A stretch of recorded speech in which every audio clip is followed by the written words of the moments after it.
which, if it were true, would explain what they're finding. So you may have heard of this. They said that this thing was the proof of what they call the wave-particle duality of light. So sometimes light behaves like a wave, sometimes it behaves like a particle. What makes the difference? Well, you may have heard of this too. If you observe light as if it was a particle, it behaves like a particle. If you observe the light as if it was a wave, it behaves like a wave. So the next thing in quantum physics, which you might have heard of, is the observer effect, which basically says, depending on the way that you observe light, the light will change. So if you observe it as if it's a particle, it behaves like a particle. If you observe it as if it was a wave, it behaves like a wave.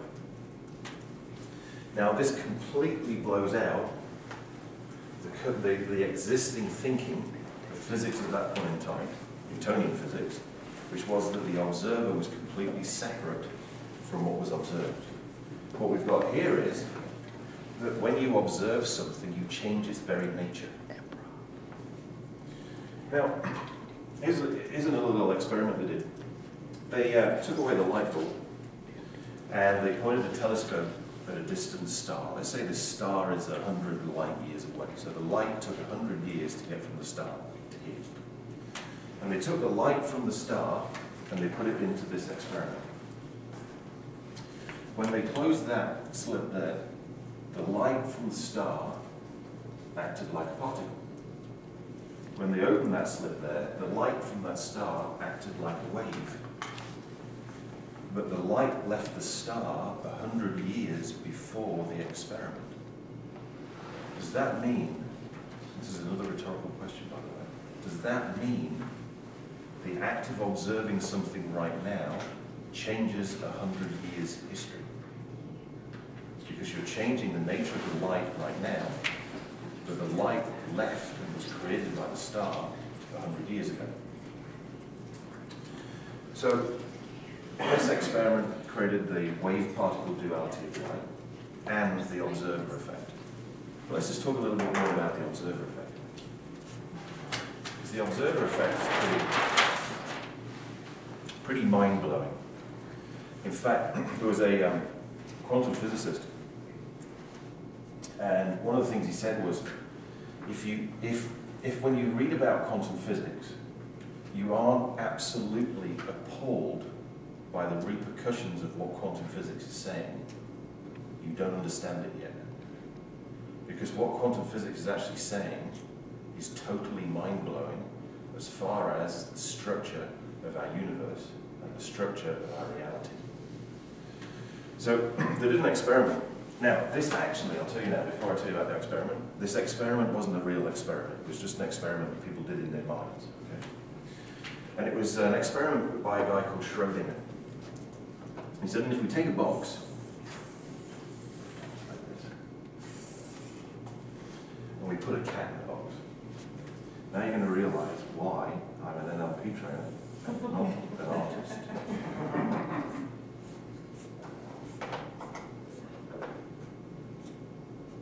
Because that's actually a cat. Actually, that's a Manx cat. Easy to tell. Now you can recognize it. Oh, now you put the tail on, David. I know what it is. So there's a cat, a live cat in the box. And what they said was, let's put some deadly poison in the box with the cat. And let's put a special device onto this bottle of deadly poison. And this is why I said this experiment wasn't actually done. There were no animals harmed during this experiment. It was just postulated in somebody's mind. And they put a special device on this, which meant in a certain period of time, there was a 50% chance that the poison was going to be released and it would kill the cat. And a 50% chance the poison wouldn't be released and it wouldn't kill the cat. Okay? And then the box is closed. And you can't see inside the box. Now, after that certain period of time, whilst the box is closed, the cat is in a rather unusual state of being because it can't be dead and it can't be alive. There's just a 50% chance it's alive and there's a 50% chance it's dead. Which means, until somebody opens the box and checks, the cat is in this rather unnatural state of being half dead, half alive. But it can't be either of them. It's kind of both of them, both at the same time. So let's say that curiosity gets the better of me, and I open the box and have a look. And the cat's still alive. But I don't tell you guys. So now I have a universe with a box with a live cat in it.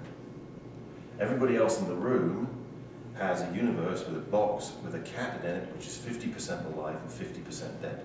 So my universe is now different than yours. With me so far? Now let's say Leon, curiosity gets the better of Leon. And Leon opens the box, has a look, and the poison's been released, and the cat's dead. But he doesn't tell anybody else.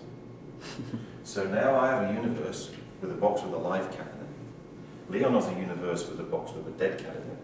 And the rest of you have a universe with a box with a cat which is in this strange state of being 50% alive and 50% dead. So in actual fact, we have different universes. But what changed my universe and what changed Leon's universe to be different from yours? Observing what was in the box. Until you look at what's in the box, it doesn't change. I think this is actually, until Leon's curiosity got the better of him, the cat couldn't be dead in this universe.